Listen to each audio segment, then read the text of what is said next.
Hi. Hello.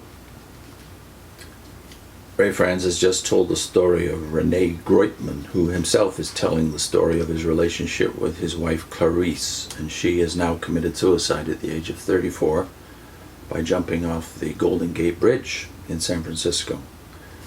So Ray continues to look at Rene's testimony. I realize that one cannot assign anyone's problems entirely to a single source, nor did Rene do so, candidly recognizing not only his wife's somewhat fragile emotional makeup, but also his own imperfections and inabilities, wondering what more he might have done. But he also had no doubt there was an underlying factor that worked strongly against all efforts to bring relief to his wife. As he says in his letter to the organization, quote, I was reaching out with my arms and with my heart towards her, but I do not know how she perceived the world and the people around her. I was not in her shoes, an artificial limb. She had lost her leg in a previous suicide attempt. I did not suffer her pain and distress. She was the type of person that could not protect themselves if they are programmed with overlapping and conflicting requirements. I'd love to recommend our assembly to unstable and sensitive persons, but I cannot, out of the depth of my heart, recommend a religion whose pressure nearly killed me, and that, I am convinced, was one of the biggest factors for the tragedy of my wife and others. When approached by Rene, the elders in the California congregation refused to conduct a funeral service based on their understanding of the material about funerals for persons committing suicide in the Watchtower magazine of July 15, 1975, pages 447 and 448. They told him they had to protect the good reputation of the congregation. Rene could not see the rightness of such inflexible position. As he wrote, quote, we don't have to approve of her act. It was wrong. It was a sin. A funeral to me is not an approval of someone's lifestyle, but an act of support and love for the family left behind. I gave her the funeral service myself. I went to the funeral home with my mother. I put a few roses on her body, caressed her for the last time, and then went on my knees and prayed, thanking God for the time we had together, praying that He would remember her in the resurrection. I prayed that He would help me to increase my love and awareness of the needs of the people around me, to help me to raise our child to be a loving, responsible Christian. End of quote. It may be pointed out that 2 years later, in the June 1, 1977 issue of the Watchtower, an article was published specifically allowing for an elders conducting a funeral of one who had taken his or her life due to, quote, extreme despondency or mental derangement, unquote. This was not as a result of Rene Greutmann's letter, for it never came to the governing body. Another incident brought discussion of the subject.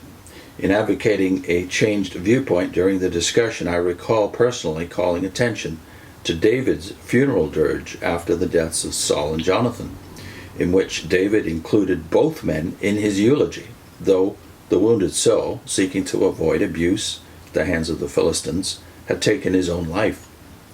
The change reflected in the above-mentioned Watchtower is good, commendable. The elders in the California congregation, having that material, would undoubtedly have acted differently as a result of it. But I think what needs to be noted is that their actions, their thinking, their feelings were, and probably still are, governed entirely by what the organization says, not by what human compassion and reason and scriptural principles and the example of God's Son would move one to do. In making its change regarding funerals for suicides, the June 1, 1977 Watchtower article presented no scriptural argument as a reason for the change. It simply made the pronouncement that, quote, because of such fine purposes being served by a funeral discourse, it seems that a Christian minister could see his way clear to conduct, unquote, a funeral in such cases. I think that's terrible. The organization had spoken, and now elders might do what perhaps their own hearts would have normally motivated them to do. If, however, the organization had not spoken, they would not feel free to act in such a compassionate way, would doubtless feel guilty if they did so, would certainly feel concerned about maintaining their eldership if they failed to conform fully to the organizational policy, and bereaved family members would continue to receive the same refusal Rene received after his wife's tragic death.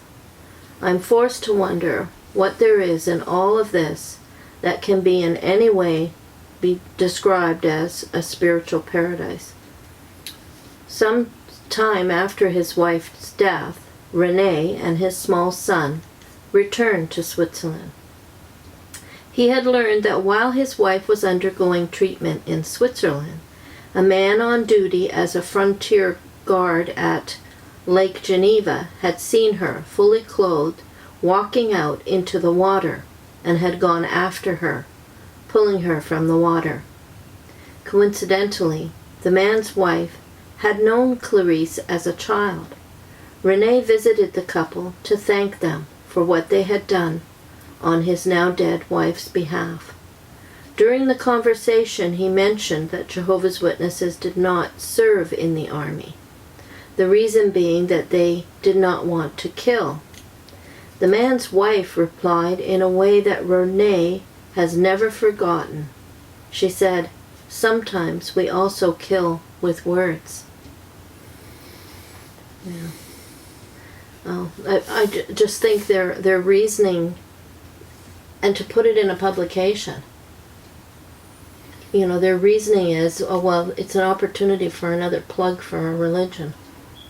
There's no compassion in the way it's stated. Yeah, that does remind me of one of the few funerals I went to when we were all in our 20s. Mm-hmm. Where a baby died, right? A baby had just died crib death. Yeah. And the Catholic family on one side was completely horrified, mortified by the fact that the brother who took the funeral spent the whole time plugging the religion, talking about the paradise, earth, hope. Yeah. And I remember the upset for a long time after that. Yeah. Mm-hmm. So we're putting two links on your screen. One to Ray Franz's little testimony at the end of Crisis of Conscience, where he drops his appeal after being disfellowshipped, realizing it's futile. Yeah, he won't receive any kind of human sympathy or compassion.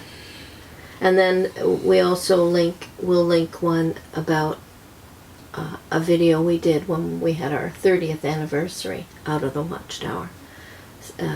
There is life after the Watchtower. Next time, will Fred Franz answer Rene's letter?